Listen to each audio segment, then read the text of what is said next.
G'day guys, Marky here, and welcome back to another episode of r/relationship advice. I do hope you enjoyed today's bloody good content, and with that said, I want you to sit back, relax, chuck a prawn to the Barbie. Let's get right into it. Cheers. Posted by user TempDump9, titled, Am I the asshole here for leaving a wedding reception upon arrival? So this happened last weekend. I, 36 female, was asked by my brother, 40 male, to do him a favor and go to a wedding with his recently divorced best friend, 42 male, Ted. Ted's only just gotten out of the marriage and hasn't started dating yet, but his sister was having her second wedding and he didn't want to be the only groomsman going alone. I've known Ted for many years now, and he's always seemed a decent enough dude when I've bumped into him at my brother's events. Lacking plans last Saturday, being a pity date to a wedding for him seemed fine. I arrived on my own since he was in the bridal party, and the ceremony in the outdoor garden space was lovely. Upon entering the indoor reception space, Ted's name was on the seating chart at the head table. My name was not on the chart anywhere. Not as me, not as Ted's +1. It was assigned seating, and every chair at every table had a name. I had not even spoken to Ted at this point, as he was with the bridal party before the wedding and taken off to do photos right after. One of the event staff saw me staring at the seating chart for way too long and asked if I needed help. I explained my issue, and she called the wedding planner. After about 20 minutes of standing awkwardly in the lobby type area, she came and informed me that Ted did not have a +1 for the wedding, and they were at some kind of fire safety limit for the venue for the seated dinner, and they could not accommodate me at the event. She was polite, but very firm. I wanted to die of embarrassment. I apologized and texted Ted that the wedding planner said that I had to leave because of occupancy limits and my not being on the guest list. Then I hopped in my car and headed home. About a half hour later, he texted me back saying his sister was being an asshole and invited his ex as his +1 and put her on the seating charts. There was apparently drama and the ex left. He wanted me to come back and take her spot. It was still cocktail time, so dinner hadn't even happened yet, and he had an empty seat next to him at the head table. I was already home, changed out of my dress, makeup washed off, and looking at takeout menus. I texted him back that I wasn't comfortable returning when I'd already been kicked out, and I was already home and not in an event-appropriate state anymore anyway. He got very demanding that I return because he was embarrassed by not having a date, and I'd promised to be there for him. He got my brother in on it also to demand that I come back, and he's been guilting me ever since for leaving his BFF in the lurch. This has turned into a whole Facebook thing, where Ted's ex has been mocking him for his date running away, and people are blaming me for ditching him when my whole job was to be a pity date. Also that I should have stayed until I talked to Ted himself instead of texting him. I could have stayed in the parking lot until he replied, I suppose, but it didn't occur to me at the time. I also could have gone back, but really just didn't want to at that point. Am I the asshole here? In the comments, Craggy Hack says, So why didn't Ted realize all this from the beginning? Why didn't he text you about it if you were there before the wedding? Seems like he should have easily realized his ex was there and questioned his sister. You are not the asshole, but your brother, Ted, and his sister sure sound like one. OP replies, Ted's always been a bit oblivious to the world around him beyond what he's actively engaged in at that moment. Think this sort of guy who asks when dinner is at a barbecue when it's been being served for the last hour and he's 10 feet away from the grill and table full of ready-to-eat food. He means well and was probably too busy playing with the kids to notice. If it was important for him that you should be there, he should have made sure that you were there. Anyway, biggest asshole is the sister. I don't understand how people don't get mad at her for what she did. OP says, It's very unclear to me what's up with the sister. The ex could have been invited before the divorce, and nobody thought to update the list or tell her not to show. The sister and ex could have been shit-stirring together. I'm not close to this broader social circle to have any real insights. I had kinda hoped that they'd be all too busy doing drama with each other to remember that I existed at all. But sadly, no. This is insane. Not the asshole. Everyone's treating you like some kind of call girl who trash-canned the night's contract. Fire back at anyone who complains, ideally publicly. I was kicked out of a wedding recently, a new experience for me that I will certainly treasure, as the person who asked me to be his date never cleared it with the people who actually are in charge of the logistics of the wedding. They were very clear and very firm. Rather than cause a scene at a stranger's wedding, I texted my date a heads up and called it a night. I ended up wasting a lot of time and money on my night off, which was really frustrating as I was only there as a favor to my brother. The person who wanted me to be his date apparently worked it out in the end, but unfortunately the request to turn around came much too late and I couldn't make it back. That really sucks for everyone. Did I mention that I spent my night off getting kicked out of a wedding? But it should have ended there. However, since then, some have continued to criticize me for a hot mess, not of my making, involving apparently divisive issues that are none of my business, including the people who asked me for the favor in the first place, essentially attempting to put me at the middle of some kind of drama that I have no business being involved in. To those of you doing so, I say, well, unfortunately, your words are wasted on me, as this is not and has never been about me in any way. But I'd be happy to put you all in a group chat with people who are actually involved.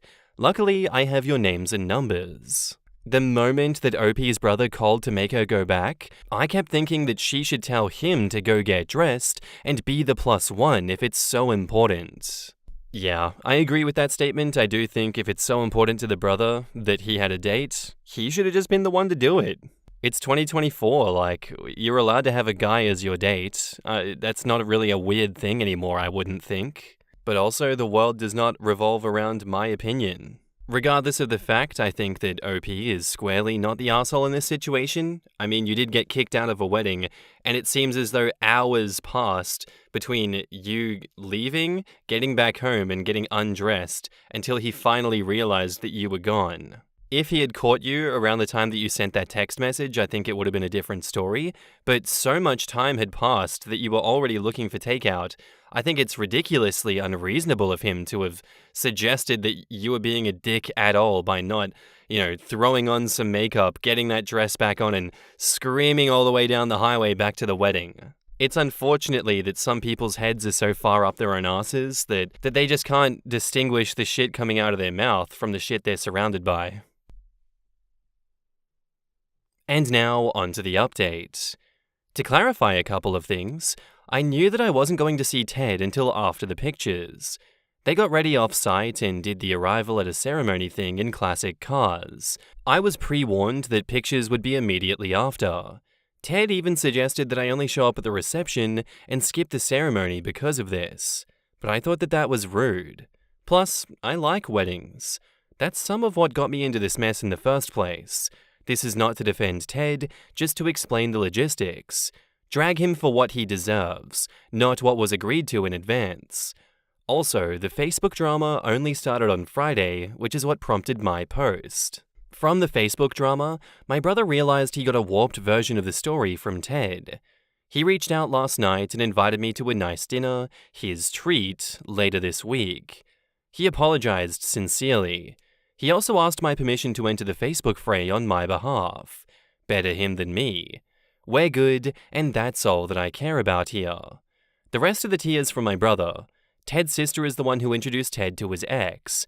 The ex cheated and was caught by the affair partner's wife, who went full nuclear, causing even oblivious Ted to realize what was going on. Unsurprisingly, they'd been having trouble before this. Sis was attempting to get them back together as the ex never wanted the divorce. I'm glad that I left before that scheme hit Ted in the face. Finally, there's no way that Ted thought that we were hooking up. When we first met, I was a freshman in high school, and he was my brother's big brother in his college fraternity. It would just be weird, even though time has passed. We've never had any vibe of that sort. He knew that I was only a seat filler, and he didn't even manage to get me a seat. In the comments, where do people out of high school age even take the energy for that kind of drama? That sister created drama in her own wedding. They wouldn't make drama at my wedding, where I and only I am the main character and use excessive capitalization in my internal monologue. Out of politeness, they will sit together and talk and then make out, and I will win at matchmaking. It's obvious, really. A plan without flaw nor possibility of error. Even had I not been embarrassingly kicked out of an event, if I've made it home and I'm in my PJs, there is no way I'm going back out. Yeah, and returning means that you'd be sucked into in-person drama that Ted's sister created. It sucks for Ted that his sister did that, but OP has nothing to prove and no need to compete with Ted's ex. Being a pity date is very different from playing the part of new partner that the family won't recognize or treat well. And bonus, you're at the head table, so everyone gets to see you walk in super late and then stare at you. Hard pass. That's just even more reason not to go. Like, you didn't even need to know that the sister was playing matchmaker to know that this was a terrible idea from the start, but Jesus Christ. How many more layers of hell do we need to dig for you to jump into to embarrass yourself, OP? Why would you willingly embarrass yourself by showing up after being kicked out to then be match-made with this guy that you did a pity date for, arriving super late to the head table, having to walk through the whole room with everyone noticing it, and then not having as good makeup as you did when you arrived because you were rushed back? That's nightmare material for me. That's the shit that I dream of in my nightmares that I want to avoid at all costs happening to me in real life. I do wonder if the sister here realizes that's what she was attempting to put OP through. And either way, she's a shit person for that. No sympathy at all. I think that family deserves each other. Our next post is by user ThrowRA titled, "My 18 female, mum 50 female, is suddenly obsessed with my hygiene because I don't take long enough to pee. Help?" So as the title says, my mum recently scolded me. I take about 2 to 4 minutes to go to the bathroom to pee. This includes wiping, flushing, and washing my hands. My mum just now realized how quickly I'm going, but she says that I'm not taking long enough and that I must have skipped washing my hands. She demanded to sniff my hand, you creep, and see if she could smell our soap. She gave a sarcastic hum and said, "Alright, you're lucky this time, but I'll be checking next time." Okay, freaker. Okay, freak mother. What's going on upstairs? The next time I went, she demanded that I go back and wash my hands with hot water and extra soap. She even watched me do it and then said, "You're too quick. You're clearly skipping a step or two." I told her that I wasn't, but she said that it doesn't take anyone 3 minutes to pee. She said that it should at least take 6 minutes. I'm so confused because she's never had an issue with this before. It has now escalated to wanting to sniff my hands after every bathroom trip, demanding that I wash my hands twice, monitoring how much toilet paper I used, and also claiming that I stink. Yeah, I've heard that one before recently. I've asked my dad and my brother if I smell, and they all said that I smell like perfume. Maybe a little too much perfume, but I don't stink. I'm so confused. What would cause her to act this way so suddenly to the point that she's obsessing over my hygiene when I'm probably the cleanest person in the family? Is she mentally unwell, or is she paranoid about something? It all just happened so suddenly. Do I talk to her? What do I say? Do I tell other family members? Do I ignore it and hope it passes? I'm so paranoid about peeing inside my own house when my mum isn't around because of this now. In the comments, Titania T-Rex says, "What on earth? I was able to use the bathroom and washed my hands, with soap, before my popcorn finished the other day. 6 minutes is insanity." OP says, "Right? I could understand needing longer on your period if you have more to clean up, but 6 minutes minimum every time? I cannot imagine what takes someone that long to just pee if you aren't peeing gallons of pee into the toilet every single time." Mum suddenly became a germaphobe. Is she like this with others, with herself, or just you? Talk to Dad. Maybe she became aware that you're sexually active, or will be soon, and she's having problems to cope with that. OP replies, "I've noticed her being a little more iffy around my brother. He has eczema that flared up recently, but otherwise, she's pretty much the same. She's only acting the most weird with me. I think I'll talk to my father and hope that he'll listen to me.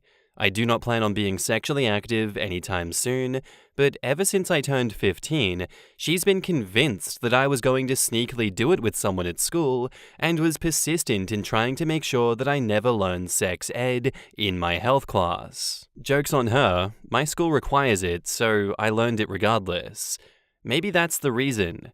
I hope this is just her having a little freak out and it won't escalate to anything more serious. I'm sorry your mum is famous germaphobe Howard Hughes.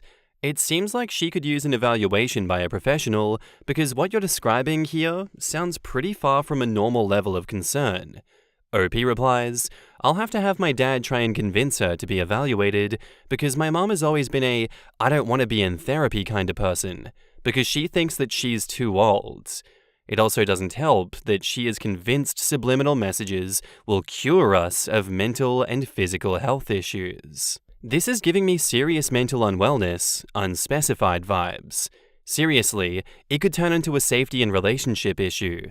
I highly recommend you talk with your dad in private. If he does nothing, maybe talk to a social worker or psychologist for advice. OP says, I'll definitely talk to my dad tonight if he's not too busy from work and hope that he can do something. If nothing comes of it, I'll reach out elsewhere and hope that I can have some sort of support. Yeah, this sounds like OCD mixed in with some weird fantasy going on in that mum's head if she was trying to stop her daughter from learning sex ed at 15 years old. Because I don't understand that mentality. Is stopping someone from learning about safe sex supposed to stop them from thinking about sex at all and acting upon those urges? I don't want you to learn about how to have sex safely in a way that is not going to damage your future by risking you not knowing about safe sex at all, so that when you do it, a baby comes. Because I'm smart, I'm your mother.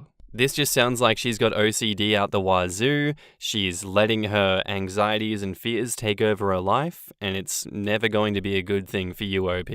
If it continues to escalate, I guess you just move out and leave. I don't really see too many other alternatives, unless she's willing to go to therapy. And now, onto the update. Thank you everyone for the support on my previous post. I greatly appreciate it.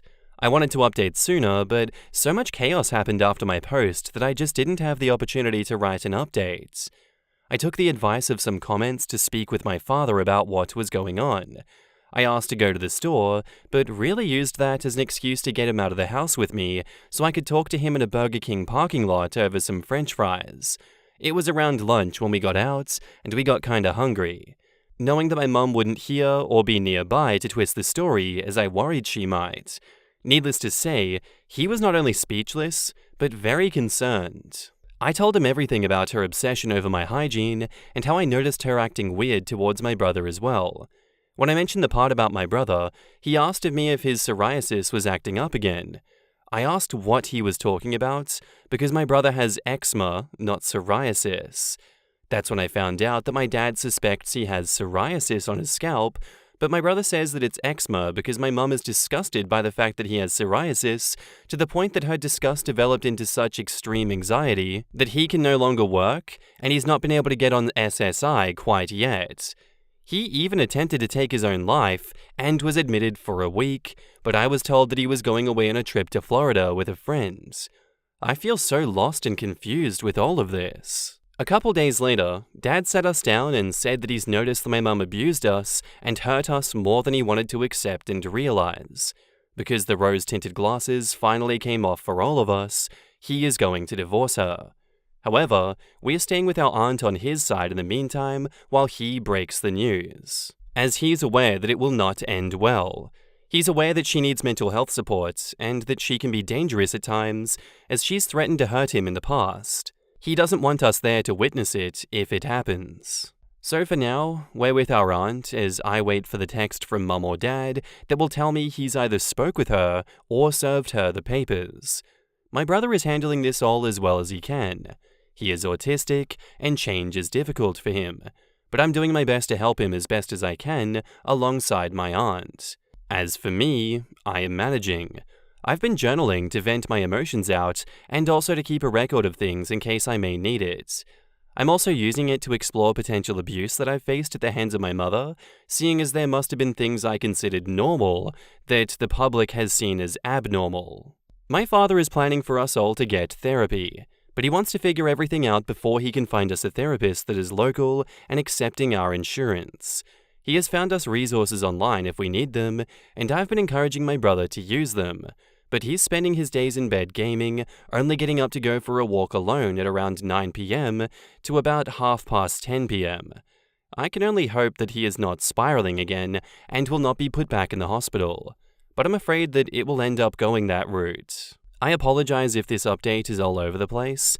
It's much like my head thinking back on all of this. I have also blocked out a lot of what happened. Probably because realizing all the trauma that we all had and just accept it as normal is traumatizing in and of itself somehow. I don't think that I'll update again because this is all a lot to handle. However, I'm confident that I'll pull through this and come out a better person. If I do update again, I'll post it on my profile. Thank you all again for your advice and support. You guys are amazing. In the comments, Kitten Paws says, I'm glad to hear that your dad has woken up to your mum's abuse and is taking real action to keep you and your brothers safe. I'm certain that he has a lot on his plate right now, but I'd suggest that he not wait to find a therapist for you, your brother, and himself. A therapist can be really helpful while you're in this transition period, especially for your brother since change is difficult for him. Depending on the availability of the therapists in your area, you might have to be on a waiting list for a little bit. So you'll want to get on that list as soon as possible. Good for you for being brave. OP says, I will definitely speak to my dad about this.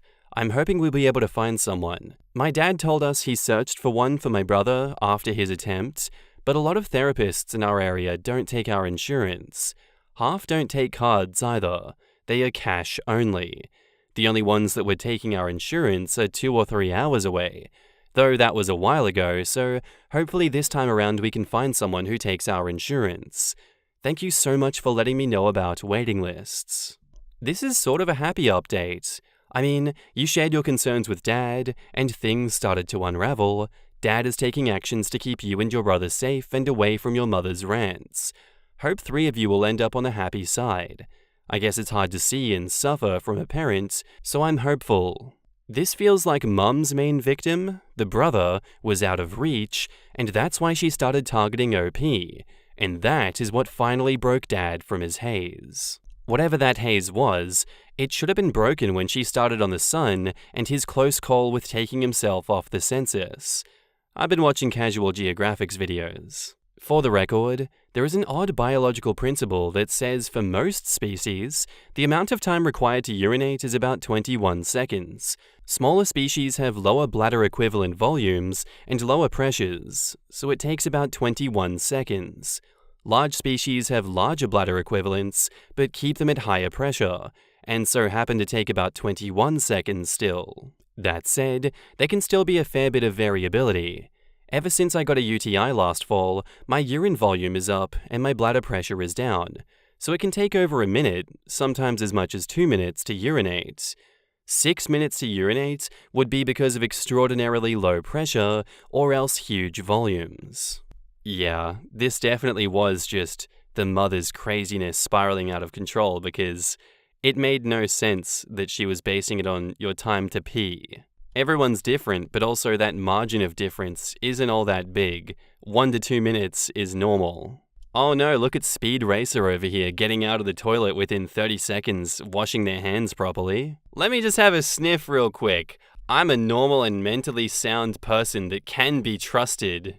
This is just another one of those situations where it's like, there's clearly a family member in your life spiraling.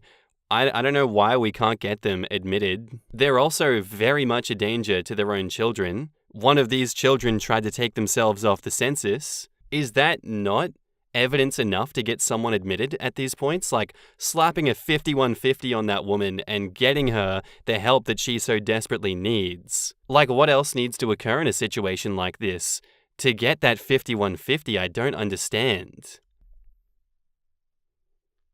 Our next post is by user HelloLovely12345, titled, Am I overreacting?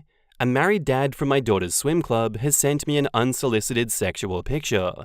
I want to report him to the club and tell his wife. So a married dad from my daughter's swim club has sent me an unsolicited sexual picture. He asked for my number to arrange a swim meet. He messaged me today, however, what he sent me was an unsolicited sexual picture. When I asked him why he sent it, his response was, "Don't you want it?" I want to report him to the club and tell his wife. I know not all guys do this kind of stuff, but it's happened to me a few times now, and I'm sick of it. I understand that the consequences would be crap for him, but surely he should have thought of that before doing it. I've already screenshotted, so I have the proof.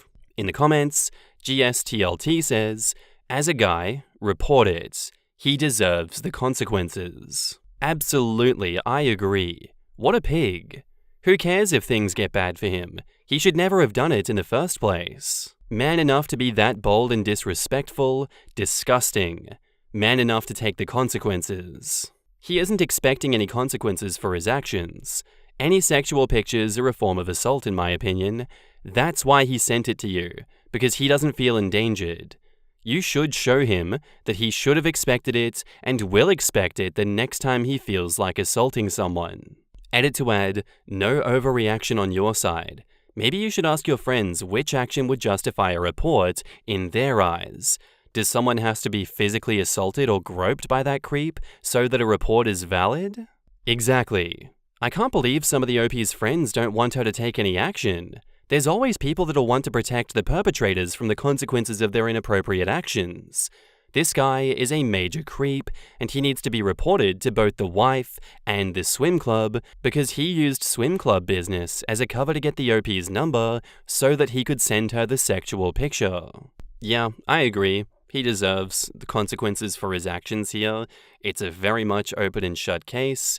You do need to drag him for this one. If he's doing it now, he's obviously done it before, and whatever they tried to do to him in the past hasn't deterred his behavior enough. People that think that they can get away with these things do need as much public embarrassment and shame as possible to stop them from repeating these disgusting actions. Like at this point, I'd just be posting it on Facebook, I'd be making sure that his wife knows how disgusting her husband is and pushing her to divorce him because who does he think he is?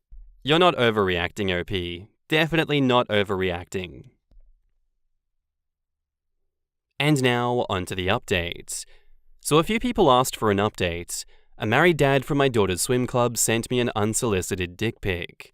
I ended up telling his wife, the club, and the police.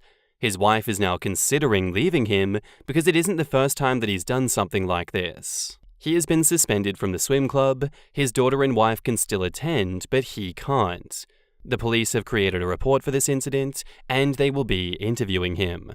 I had to provide them with all the screenshots, and they said that it's enough proof to show that he did it, so there's no point in him denying it. Thank you for all of your advice. In the comments, Aussie Alter Ego says, "Kudos for deciding to go through with the reporting. Guys like this need to be held accountable for their harassment. You're a star. Hopefully he will actually learn something from this and stop being such a sleaze. I'm sorry this happened to you, but give you much respect for reporting it. Since this wasn't the first time he has done something like this, there's a good chance he would do it again, and at least now, he can't be around the swim club. Having consequences is important. I like it when it ends with actual consequences. I hated the one where the dad was making that girl uncomfortable and she reported it, and the teacher downplayed it because he was such a pillar of the community. He ended up stalking her and physically assaulting her, if I remember right. God damn. I am actually pleasantly surprised that this is a crime. It definitely feels like it should be a crime, but this is the first time that I've heard that the recipient went to the police and they actually cared. It's just so prevalent and casual on the part of the sender that I really thought that it was just a civil matter, block and move on to the authorities. Hopefully more action like this will be taken so that this stops becoming what sadly seems to be a common practice by men out there. And that's where I'm going to end today's episode, guys. I do hope you enjoyed. If you did, let me know what you thought of it in the comments down below, and I'll see you in the next one. Bye.